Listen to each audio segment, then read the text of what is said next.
What is up, my friends? You are very welcome along to this late night recap video here on Anfield Agenda. I'm going to go through the main topics that we covered in tonight's late night agenda, so you don't have to sift through an hour and 45-minute long stream to get the news that I hope you're looking for. So over the next few minutes, that's what I'm going to do. I'm going to be talking about another record from Arne Slot, the interest and the optimism growing around a potential move for Omar Marmoush, that and a few updates around the contract situations as well. So what we want you guys to do, of course, is let us know your thoughts in the comment section. Drop a like on the video if you enjoy it, and don't forget to hit that subscribe button. Now, we are only 8 days away from our live show in Liverpool at the Hot Water Comedy Club. If you would like to come and see us, I think about 65-70% of the tickets are gone at this point. You can get your tickets with the link in the description of this video. It is an all ages event, so you don't need to worry about that. And we hope to see you there for what promises to be a fun night in Liverpool. So, what have we got to go through? Well, we covered earlier on the Arlian Tchouameni stuff. There's been some reports suggesting that Liverpool are interested in him. For me, I feel like this is more Madrid maybe deciding that he's surplus to requirements and then putting it out there into the world that he's available, and I guess trying to drum up the interest from Liverpool. Now, I can't say 100% that Liverpool aren't interested, but when I've had conversations with David Lynch and others, it feels like the profile of midfielder we're looking for has maybe shifted a different direction to the style that you would get from Arlian Tchouameni. So I don't feel confident at this moment in time that Liverpool are going to be moving for him. A crazy report that came out of Italy suggests that Liverpool have been talking about Atalanta midfielder Ederson for months and in negotiations. Again, I don't believe this to be the case, or at least I don't have that information. I'd love it to be the case, but stylistically, I think, again, I can understand why Liverpool need a different style of midfielder. So I don't think there's too much to them. We did run a really interesting poll tonight on the channel though, and it was interesting to watch this poll sway over the course of the stream. So we asked the question, do you think Trent Alexander-Arnold deserves a contract of about £300,000 per week? And as we started the stream, 55% of people said that they don't think he deserved that. And by the end of the stream, that had swapped around the other way. 55% said that he does deserve it, with 45% saying that he doesn't. Now, we don't know for a fact that that's the number, but it is one of the numbers. Somewhere between 250 and 350 has been mentioned. So I just wanted to gauge how people are feeling about it. One thing I would say about Trento is, I think the club have answered a lot of the questions that he would have had after Jurgen left. So the way I've looked at the Trent situation is, what more does he need to be convinced of to decide whether Liverpool are going in the right direction? So when Jurgen left, we knew that was going to be an upheaval, and it was rightly and understandable for him and other players to want to know who the next coach is. Then Arne Slot was announced, and of course the next question was, well, is he going to be a good fit? Will he be able to do the job right? Will he be able to improve the players? And again, we can say that that's been answered. Yes, he is the right man. His coaching is top notch and the players are loving working with him. So then you ask, are Liverpool going to be competitive? And again, you would have to say the answer to that is yes. Top of the Champions League, top of the Premier League, quarter-final of the League Cup, everything trending in the right direction. So I'm running out of reasons as to why Trent might need to be convinced to stay. Yes, maybe he wants to know about the club's ambitions in the transfer market, but the real questions that apparently were important were, are we going to be competitive and who's the next coach? They've been answered. So to me as a fan right now, I'm wondering what's taken so long for Trent to say that he wants to stay. Because once he makes that declaration, I think the club move quickly. I don't think it's going to be about money. I think it's going to be about what the young man wants to do. And that's why I keep saying, what more does he need to be convinced of? It feels from the outside that it's leading to a negative conclusion. I hope I'm wrong, but we had Danny Murphy on TalkSport saying, and these aren't my words, these are Danny Murphy's, I think Trent is gone. Van Dijk has to stay. Him and Canadi are the best in the league. And Danny Murphy is convinced that Trent Alexander-Arnold is leaving Liverpool this summer, but has faith that Salah and Virgil will extend. Now, that's just one person, but there have been other former players or people in and around the city in prominent roles, I guess, in the city who all seem to be leaning towards Trent leaving. And I'm not seeing the same optimism from people to think that it's likely he stays.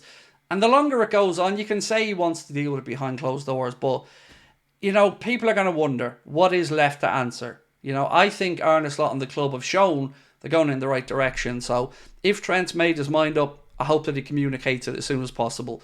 Next up, I want to speak about Arne Slot being another record breaker. So Premier League posted earlier on to say, slotting into the history books.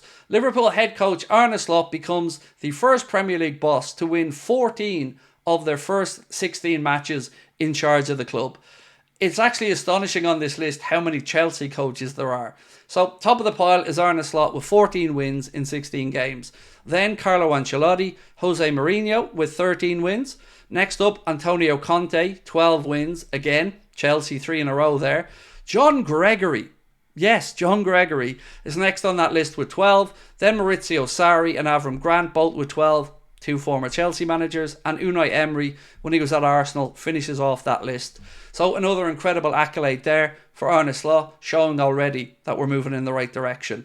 Next up was the Champions League Team of the Week. And I have a bit of beef with this. I'll go through it and then I'll explain to you why. So the team of the week is Mannion in goal, then Molina, Hien, Kehrer and Davies making up the defence. Midfield is Kuhn, Lees Malou, Tillman and Luis Diaz. Then up top is Gyökeres and Kanade of Salzburg. Now my beef with this is, how is Kelleher not in the goalkeeper position? Kept a clean sheet, beat Leverkusen, who are the reigning champions of Germany, 4-0, made big saves in the game, and he gets behind the keeper who conceded.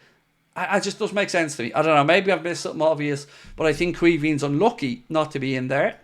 Then there was a report that is kind of a report that says something and nothing. It's from Joseph Agbobley, who said Liverpool defender Virgil van Dijk is expected to extend his stay at Anfield by putting pen to paper on a new deal. The word expected there is what throws me. It doesn't really say anything, does it? You know, we hope he stays. I do expect him to stay, but that in itself isn't news. Then there was a transfer update from Spain that said Real Madrid know they have to sign a starting right back in January, but they haven't found any player that fits them. The main target is Trent Alexander-Arnold, but he's a target for the summer. So the question I would ask is, let's say for instance Trent says next week he wants to leave Liverpool in the summer. Do you try to get a fee from him in January and move him on, or do you keep him knowing that maybe he isn't going to give a full 100%. He'll be professional, but nobody will ever convince me a player whose future lies elsewhere will be putting his body on the line or playing through niggling pain.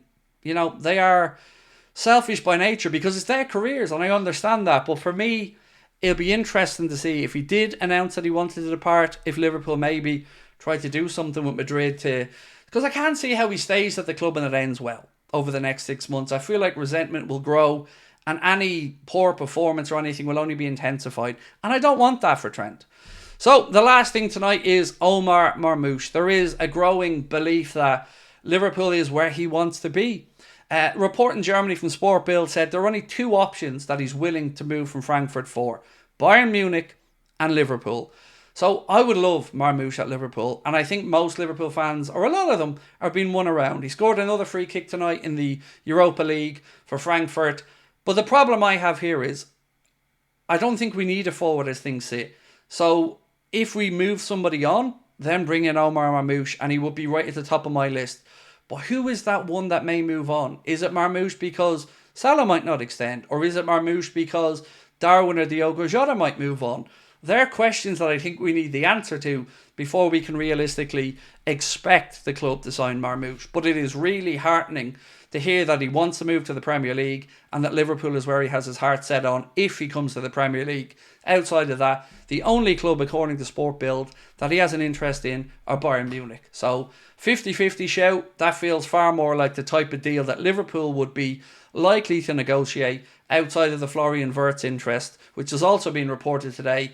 But you're talking about 100 million, and Real Madrid, Man City and many other clubs being in there having a bit more financial muscle than us, so I don't really see those type of deals as possible. But Omar Marmoush definitely feels like a deal Liverpool could get done, and one that really does excite me. So, my friends, that is a recap of everything we covered tonight. As always, looking forward to your comments. Do drop a like on the video, hit that subscribe button, and we will be back with our preview tomorrow morning ahead of the Aston Villa game on Saturday night. Just a reminder, that is an 8 PM kickoff.